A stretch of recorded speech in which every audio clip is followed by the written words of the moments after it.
Cuatros eran los de antes. Cuatros eran los de antes, viejo. ¿Qué me venís con estos mantequitas de ahora? Aparte están apareciendo cada cosa. ¿Qué quieren inventar, la pólvora? El 4 es 4. Fue, es y será siempre 4. La raya y la marca. El cierre atrás del 2 y punto. Alguna proyección, algún tiro libre. Pero nada más. Si hasta en los corners fue siempre el relevo, viejo. ¿Qué me vienen ahora con línea de 3, que volanteo, carrilero, lateral volante?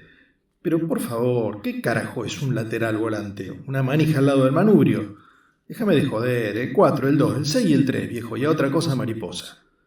Hemos jugado en mundiales con 4 número 2 en la defensa, y así no fue. ¿Te acordás de Italia 90? El primer partido nos ganó Camerún. ¡Camerún! Y veníamos de ser campeones mundiales. Llegamos a la final por el Goico, viejo, que sacaba penales como si espantara mosquitos. Y el Diego y el Cani arriba que eran imparables. ¿Te acordás de aquel partido contra Brasil? ¡Ja! Pobre negro. Nunca más se la sacan de adentro. Pero fue una cosa excepcional, extraordinaria. Porque ese día nos tendrían que haber hecho 5. Pero el Goico la sacaba hasta con los juanetes, pegaba en los palos. Una cosa de loco, nunca más se da un partido así, nunca más. Pero acordate esa defensa, era un desastre, nos salvó el Goico. Y el impresionante ojete que tuvimos, y el Diego, por supuesto, roto y todo, ¿eh? Pero esa fue la excepción que confirma la regla, viejo. Si no, mirá el último mundial. Pusieron a un 2 a jugar de 4, el pibe Otamendi ese y línea de 3, y al primer rival en serio, chau. Alemania nos rompió el tuje, nos tuvimos que volver de Sudáfrica. La verdad de la milanesa es como yo te digo, 4, 2, 6 y 3. Por eso, 4 eran los de antes. Ahora parecen todos putitos, livianitos, exquisitos. ¿Querés exquisito? Cómprate una torta, viejo. Pero no, papá, qué tiqui-tiqui ni las pelotas. Eso dejáselo a los de delante y a 1 o 2. Pero abajo no. Abajo es leña y leña. ¿Sabes lo que eran 4? Como el Pipo Ferreira, el Chapa Suñé, el Tano Pernía, el Loco Barreiro en Newell, el Negro Cardoso en Central, el Tito Rebotaro también en Newell, el Loco de Rienzo, el Peludo Castañeda, Gallo, el de Vélez, el Uruguayo Villar y el Loco Glaría en San Lorenzo, y Malvernat, en Estudiante del 68. ¿Sabés lo que era eso? Si te dejaba vivo Malvernat, atrás te agarraba Aguirre Suárez para destrozarte. ¡Qué bárbaro! Bueno, un caso extremo, Aguirre Suárez. Ese muchacho tendría que haber terminado preso con perpetua. Era un asesino. Y de los últimos tiempos pocos se pueden citar. El Tapón Gordillo, Hernán Díaz, Nelson Vivas. Y pará de contar. Porque yo te hablo de gente de ley, recia, áspera, frontal. No te digo que si te tenían que clavar la guampa en la panza no te la iban a poner a dudar. No, ¿qué va? Te operaban. Pero no por una leche, era porque era así. El juego lo requería y punto. Había que bajar al muñeco y listo. Se lo bajaba. Amarilla, y bueno, amarilla. Listo, bueno, ponémela. ¿Quién le sacaba la satisfacción de una buena estrolada? De ver al 11 contrario desparramado contra los carteles. De verlo levantarse dolorido y escupiendo pasto. Eso no tiene precio. Y el 4 derechito, ni las manos atrás. Eso es para la iglesia, para los turrones que rezan, no. Cabeza arriba, mirada al frente como diciendo sí. ¿Y qué? Esto es fútbol. Esos eran 4, papá. Y eran gente así en la cancha y también afuera de la cancha, en la vida. Era una conducta, una estirpe, una raza. Yo tuve la oportunidad de jugar con un tipo así. Te cuento. Debe haber sido allá por el 73 o 74. Yo ya de chico pintaba para el fútbol y andaba bien. Jugaba en el Babi de Newell, cuando se jugaba abajo de la tribuna que da al Palomar. El técnico era Piacenti y yo andaba realmente bien. Pero justo en esa época a mi viejo lo trasladaron de la fábrica, que laburaba en Cotar, a una planta nueva que habían inaugurado sobre la ruta 178, a unos 15 kilómetros de Rosario, y nos fuimos a vivir allá. Era en medio del campo. Me acuerdo que donde estaba la fábrica, vivíamos ahí mismo porque mi viejo era el encargado. Había 3 esquinas pobladas nomás. La de la fábrica, la del herrero, don Guillermo Taduy, herrero pero de Yovaca, y la del almacén de ramos generales de doña María. En la otra esquina, el baldío, y ahí, fútbol. Se armaban los picados con los pibes de la zona, y nos anotábamos en los torneos de domingos que se hacían en el Parque del Caramelo o en la Carolina. Torneos que se jugaban de la mañana hasta que hubiera sol, y donde se anotaban 15 o 20 equipos pagando una mínima inscripción. Después del total de lo recaudado se dividía entre los 3 primeros. Igual nosotros íbamos por la coca nomás. La cosa era jugar. Y bueno, un día en uno de esos torneos me vieron de Álvarez y me vinieron a buscar. Y así fue como caí en el Sportivo de Álvarez. Álvarez era un típico pueblo del interior, cortado como un hachazo al medio por la vía del tren que establecía más que una división física, un límite político, social y por supuesto deportivo. A la izquierda de la vía estaba la gente que provenía del campo, chacareros que dejaban sus tierras buscando el progreso. Eran casi todos radicales y el club insignia era Unión, con su camiseta a bastones rojos y blancos. Del lado derecho del pueblo vivía el proletariado, los laburantes, los del ferrocarril, de los talleres y los empleados públicos, todos peronistas. Y el equipo era el Sportivo, camiseta a rayas azules y blancas, como la de Talleres de Córdoba. Por lo tanto, y por todos los condimentos, la rivalidad era terrible, total. Fueron unos años que disfruté muchísimo del fútbol. Jugábamos en el Molinas, con unos equipazos de la puta madre, Esparta, Coronel Aguirre, Belgrano, Alumni de Soldini, y los federados de NAFA, Newell, Central, Argentino y Central Córdoba. Y casi todos los pueblos de la zona que metían sus equipos. Así se hacía un torneo muy competitivo y de muy buen nivel. Incluso los equipos grandes lo usaban para ir fogueando pibes nuevos que por ahí no tenían cabida en la tercera y eran de la cuarta especial. Me acuerdo, por ejemplo, del Tolo Gallego, de Manzanita Bantuín, de Carellasic, de la Brujita Belén, el hijo de la bruja, de Vigolín, del Oso Ferrero, de los Judo Cofone, de Piserni. Unos nenes terribles, jugadores muy buenos. Mirá vos lo que llegaron a hacer después. Y bueno, eso levantaba mucho el nivel. Estuve varios años, incluso cuando me volví a mudar a Rosario, a la casa de mi abuela para estudiar en el Industrial 3. No dejaba de volver todos los fines de semana a la casa de mis viejos y a jugar en el Sportivo. Y entre la semana íbamos 2 días a entrenar, martes ejercicios físicos, jueves práctica de fútbol y dejar listo el equipo para el domingo. Ahí ya me garpaban. No el club, porque mucha guita no había. La mosca estaba del otro lado de las vías. A mí me tiraban unos mangos de la fábrica de muebles Reno y algunos de otros comercios como la fábrica de ladrillos y así, incluso había pago hasta con especies. Todo valía. Es que era realmente una pasión que involucraba a todo el pueblo. Y qué cuadrazo que teníamos. Al arco, el Mogo Cándido, de profesión fotógrafo. Abajo, el Carly Bordón, el Pico Moretti y yo de 6 y de 3 un zurdo, el Pata Mancini, que usaba la derecha para pararse nomás. En el medio estaban el Tabita Volpi, un turro rebelde muy bueno pero que jugaba cuando quería, de 5 el Marquitos Brunetti, de profesión zapatero, y de 10 el viejo Failá, que venía de San Lorenzo, y adelante Luguito Ibarra, así como el de Boca, que era un pedo líquido, rapidísimo el guacho. De 9 el Roque Martínez, un jugador al estilo del Mono Berti, súper habilidoso y que había jugado en Central Córdoba y en Tigre, y de 11 el Carlitos Casella, que mirá cómo son las cosas en la vida. Llegó a ser comisario inspector en Rosario y lo vi varias veces custodiando a los árbitros en partidos de Ñuble y Central. También estaba el Pato San Martí, así sin nene, una especie de comodín que jugaba de cualquier cosa y que me acuerdo que se caracterizaba por hacer una jugada que no le debía hacer nunca a nadie. La cucharita, el loco levantaba la pelota desde el piso empalándola y salía derechita hacia arriba, en un ángulo de 90 grados, contra el piso y buscando el cielo. Increíble. También calzaba como el 90, el hijo de puta. A veces jugaba en el Luisito Correa, un jugador exquisito que llegó a jugar en Ñuble y en Deportivo Español, el gordo Pier Santelli, que tenía la costumbre, o la mala suerte, no sé, de defecar justo antes de los partidos. Y cuando cagaba el gordo, agarrate Catalina.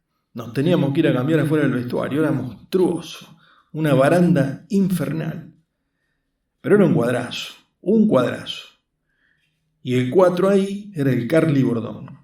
Un 4 con todas las letras. Un tipo serio, callado, introvertido. No sé si le habré escuchado decir más de 20, 30, 50 palabras en todo el tiempo que jugué con él. Y en la cancha, una fiera. Pobrecito los 11. Les respiraba en la nuca, los encimaba, los apretaba, y si a alguno se le llegaba a escapar, abajo, ¿qué va a pasar? Que ni se le ocurriera a alguno tirarle un caño o hacerle un florete, era boleta seguro. Yo tenía que ir encargando la prótesis porque se quedaba sin gamba, de una. Pero de frente, ¿eh? Y ni un gesto, nada. Es más, lo echaron un par de veces cuando se fue muy de mambo y nada. Ni una protesta al tipo, ni un reproche, ni una queja. Lo miraba al árbitro a los ojos, desafiante, y se iba derechito, cabeza en alto. Un señor el Carly, un señor. Está bien, para los contrarios sería un criminal, un atorrante, pero ¿qué le puede decir a un tipo que te iba así de frente? Por más que te pusiera la pata en la garganta. Además era un guaso de muy pocas pulgas y bien ejecutivo. Me acuerdo un día que un 11 de Esparta se levantó después de un tremendo patadón y lo fue a encarar como un gallito, puteándolo y sacando pecho. El Carly lo midió, dio medio paso para atrás y le zampó un cortito a la trompa que le rompió el tabique. Así nada más. ¡Pum! Ni qué te pasa, ni una puteada, nada, de Cayetano. A la bosta costa. Y ahí quedó el 11 en el piso con la cara ensangrentada y el Carly con la roja en la mano del árbitro caminando despacito, altivo hacia el banco mirándolo de reojo y despreciativo al boludo que en el piso se revolcaba todo. ¿Sabes cómo lo respetaban? Todos. Nosotros mismos, ¿eh? Era un tipo de cuidado. Nunca supe de su vida privada, a qué se dedicaba, a su familia, nada. No es que fuera odioso o maleducado, no. Saludaba, bien. Si tenía que compartir una coca o un chori no tenía drama, pero siempre reservado, silencioso, austero, parco. Hasta el director técnico lo tenía ahí nomás. En esa época lo teníamos al profesor Klich, un yugoslavo que fue el primer profesor de judo de Rosario, mirá vos. Y tipo duro también, ¿eh?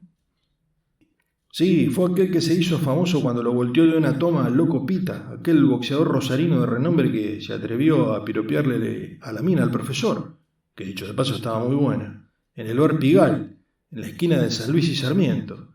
Salió hasta en los diarios. Y bueno, así todo, el profe con el Carly no se metía, lo trataba con pinzas, le daba las indicaciones de cada partido escuetamente mientras el Carly lo miraba fijo y asentía sin decir ni una palabra, sin hacer ni un gesto. Y no era tan grandote como para meter miedo.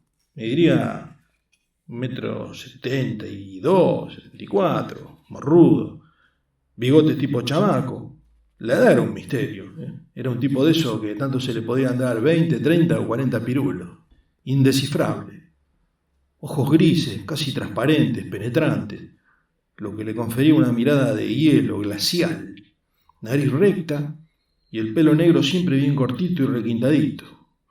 No, lo de él no era físico, era actitud, era postura, presencia, un 4-4 de manual. Me acuerdo de una del Carly, sí, fue mundial esa.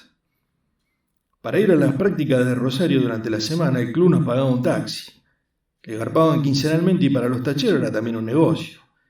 Y salvo algún que otro inconveniente, siempre nos llevaba el Colita Caporale, un negro peticito que tenía un 404. Y lo de Colita venía porque como el ñato era bajito, usaba unas botas vaqueras con taquitos que le paraban graciosamente el culo. Y bueno, el Colita nos levantaba al Roque Martínez, a Brunetti, al Carly y a mí. Y nos traía siempre por una ruta que pasaba por atrás de Soldini, antes del cruce con la ahora AO12, y salía justo atrás de Álvarez, atravesando toda una zona de campos.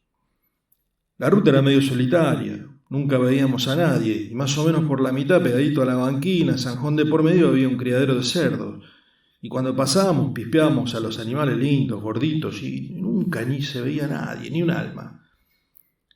El Colita venía echándoles el ojo. Y un día, justo que teníamos el clásico con Unión, nos dijo: «Loco, ¿y si a la vuelta nos hacemos un chanchito?».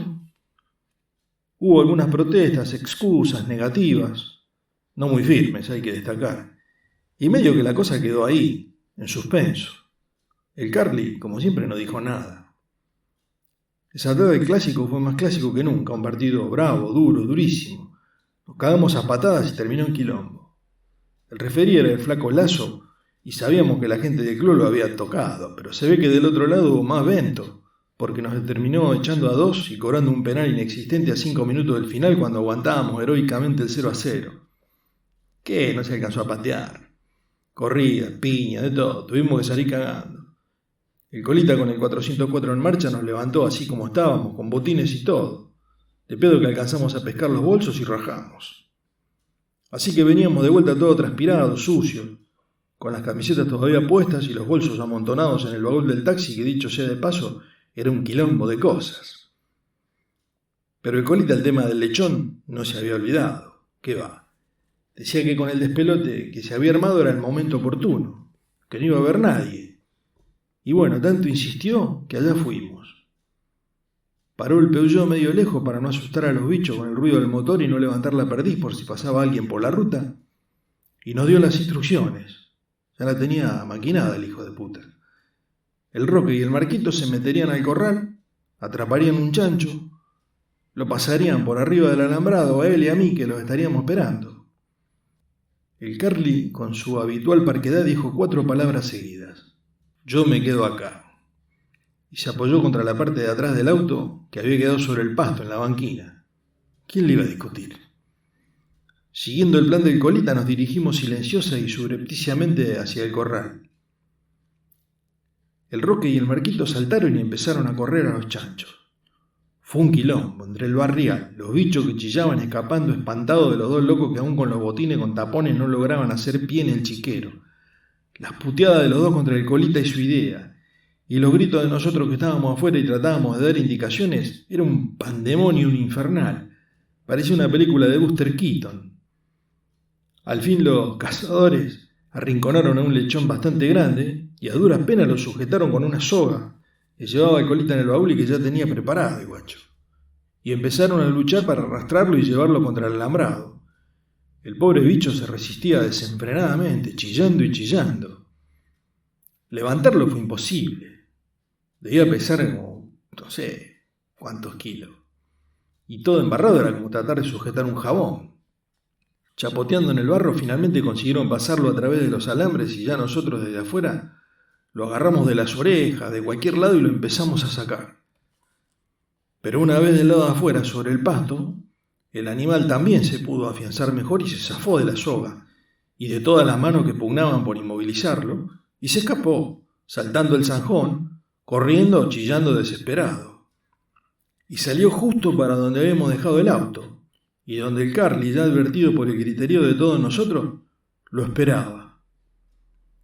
Se puso medio agachado con los brazos a los costados, como suele decirse atajando pollo, para interceptar al animalito que iba derecho a su encuentro.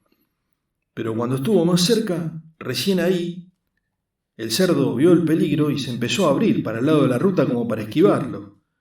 Nosotros veníamos corriendo atrás, a los gritos de «¡Paralo, agarralo, no lo dejes escapar!». El Carly se enderezó percatándose de la maniobra del animal y entonces, como si fuera el 11 de un equipo contrario que se le escapaba por la punta, se le tiró con los pies para adelante tipo patada voladora y lo alcanzó de lleno en la parte de atrás. Nosotros 4 ya llegando lo vimos todo como en una platea preferencial y pareció, por lo menos a mí me pareció, como en cámara lenta.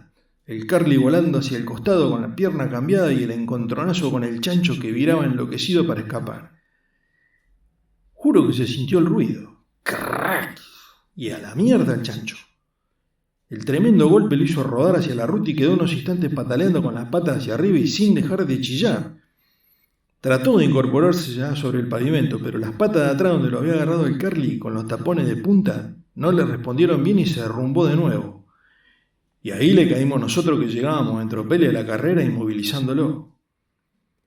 Después de unos momentos de lucha lo pudimos dominar y lo llevamos para el auto. Lo acostamos en el piso del asiento de atrás y lo íbamos pisando para que no se moviera. Igual ya le habíamos dado varias vueltas con la soga y el pobre bicho, agotado también por el esfuerzo y el terror, se quedó bastante quieto y ya no chillaba tanto. Pero esa vuelta fue caótica. Estábamos todos sucios, transpirados, embarrados. El chancho del terror se había cagado encima y adentro del vehículo había una baranda insoportable, peor que las del gordo Piersantelli. Igual el colita estaba eufórico y nos repetía que no importaba, que él después iba a lavar bien el auto, que valía la pena, que ya íbamos a ver. Lo único que le importaba era que tenía el chancho atado, como suele decirse. De todos modos veníamos cortando clavos porque si nos llegaba a parar la cana o gendarmería, ¿cómo hacíamos para explicar la presencia del oloroso pasajero? Por suerte, llegamos sin problemas. Bajamos el lechón en la casa de un amigo del colita que tenía lugar y se iba a encargar del todo. Y al viernes siguiente, a la noche, Lo hicimos a la parrilla en la casa del Roque. Al Carly le dimos la parte de la pata donde lo había cruzado, y no se sabe bien todavía si fue que el Roque que lo partió a escondidas en la parrilla o estaba realmente así. La cosa fue que se notaba una fractura en el hueso, y quedó que fue como consecuencia de la espectacular estrolada del Carly. El susodicho, serio y adusto como siempre, se limitó a expresar: «Está bueno». Y ni se inmutó ni con las cargadas ni con las felicitaciones. Pero esa acción del Carly me quedó grabada en memoria como una escena épica, extraordinaria, irrepetible. Hijo de puta, había bajado un chancho de un patadón. ¡Qué bárbaro! Por eso te digo, viejo, cuatros eran los de antes.